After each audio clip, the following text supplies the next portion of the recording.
As of the moment I'm writing this, I'm currently a senior employee of SETI, Search for Extraterrestrial Intelligence Observatory, and I urge readers of this message to share it publicly as this alert concerns the future of humanity, our planet, and all of space exploration.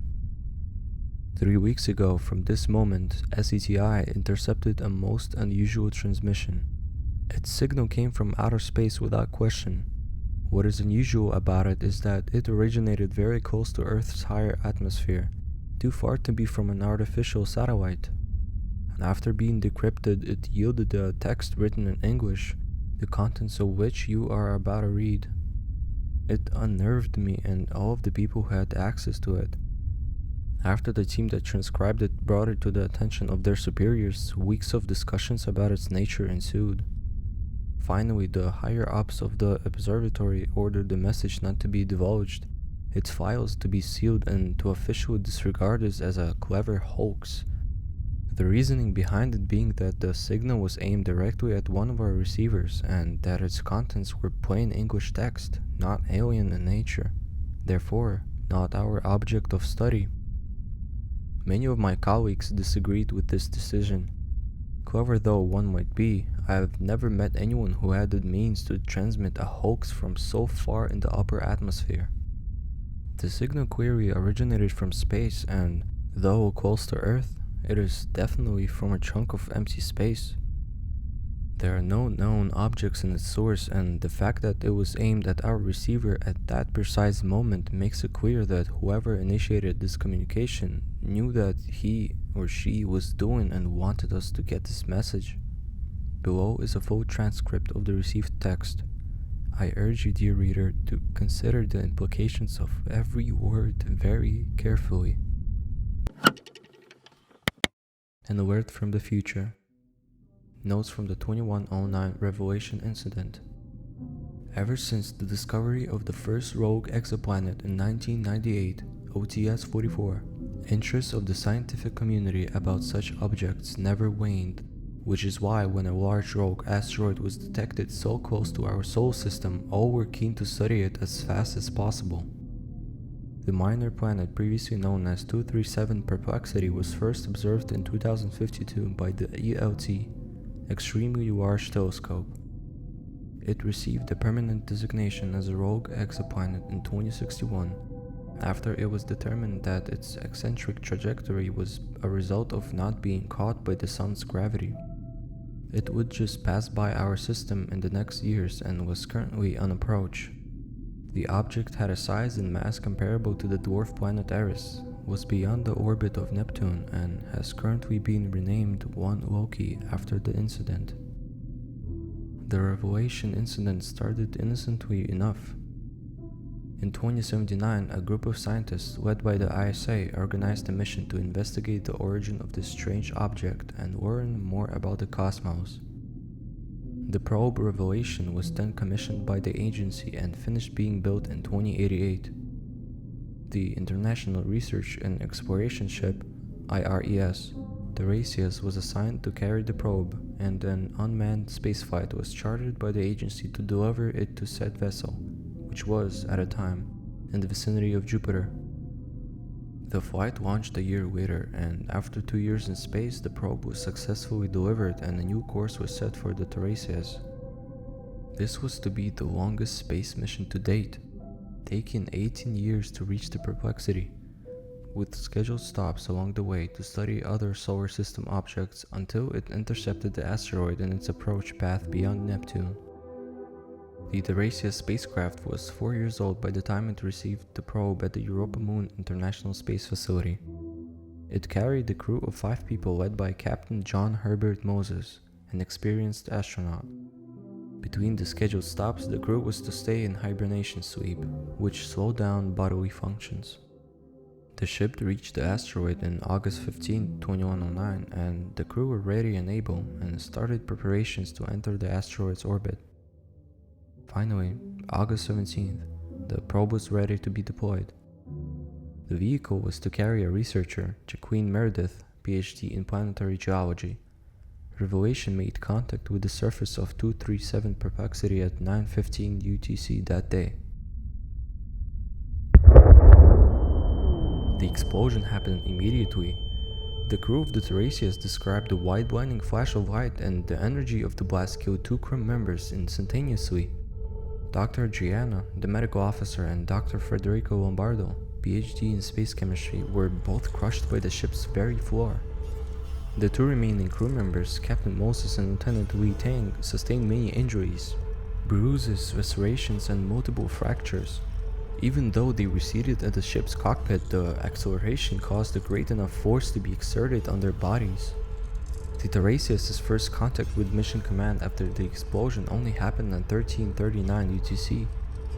Lieutenant Tang, the first to wake up, reported Captain Moses knocked out, and the ship spinning out of the control and instruments outputs not making any sense.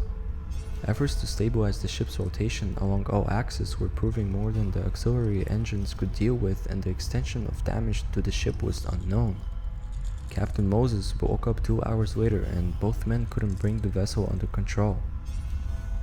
Observers around the solar system saw the moment of the explosion. A bright flash of light was seen, enough to be visible from Earth by the naked eye as a star in the night sky. Telescopes everywhere fixed on the origin point and were unable to detect neither the ship nor the asteroid. Mission Command only got a fix of the Tiresias position 46 hours after the blast. It was tens of thousands of kilometers away from the origin and moving at hundreds of kilometers per second. Telescopes around the solar system searched for the missing asteroid to no avail. The scientists leading the mission were baffled by these events. Even an explosion from the Revelation's reactor would not cause a blast this large. The whole world caught wind of the news, and everywhere on the solar system minds searched for the answer. It is not known who came to the solution first, as many men and women of science came forth with this thought at the same time. The Revelation probe was annihilated. 237 Perplexity was composed entirely of antimatter. This rogue exoplanet was probably ejected from another galaxy, an anti-galaxy, and drifted through space aimlessly until it reached our corner of the universe. There's no reason why antimatter would look or behave any differently than normal matter on the macroscopic scale. This anti-planet and the incident were proof that probably half the stuff in the night sky is made of antimatter. Entire galaxies composed entirely of this material exist, and there's absolutely no telling them apart. This death trap entered our solar system covertly and was sprung by human action. The scientific community decided to immediately reclass this anti-planet and renamed it to One Loki, after the Norse god of deceit and trickery, a break from the tradition of naming important objects after Greco-Roman deities because of this newfound nature. The drama for the Tiresias continued as the ship sped out of control. The rotating motion was only stopped after 9 days of constant work by the 2 survivors. The auxiliary engines were worked to almost breaking point. After stabilizing the disorienting motion and finally making out the instruments' readings, the crew members discovered their horrible predicament. The Tiresias was still moving away from the solar system at incredible speed, and they've reached escape velocity. Even with the ship's engines intact and at full power, they would never return home. The extension of damage to the ship was never made public, but Mission Command decided that even in these dire conditions, the crew should point the vessel towards Earth, leave the engines on at maximum power, and go to hibernation sleep. Their only hope for rescue would be if, after enough years, the technology would reach a level sufficient for a spacefaring vessel to be able to catch up with them. With this thin hope, those 2 brave men went to sleep. 3 years after that, all contact with the research ship Tiresias was lost. It was not too far away for anyone to hear. For people on Earth and human colonies on the solar system, a concern remained. Where was the rogue anti-planet and what could it hit? 2 years after the incident, a team from the Tyson Space Observatory spotted it, but it was going too fast for the telescope to track. A huge concerted effort of observatories across the system was made to keep tabs on One Loki's whereabouts and determine its trajectory.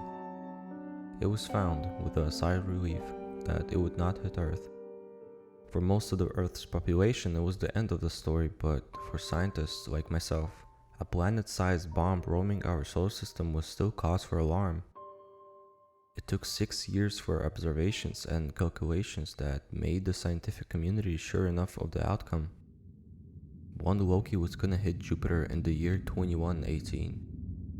The huge planet's gravity well would capture the asteroid and hurl it against itself.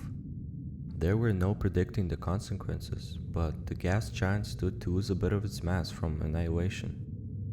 A whole lot more would be ejected from the explosion, and there's no telling what all this, plus the force of the impact and the annihilation's energy, could do to the orbits of Jupiter's 69 moons, and how all that would affect everything around it. The situation's complexity was enormous.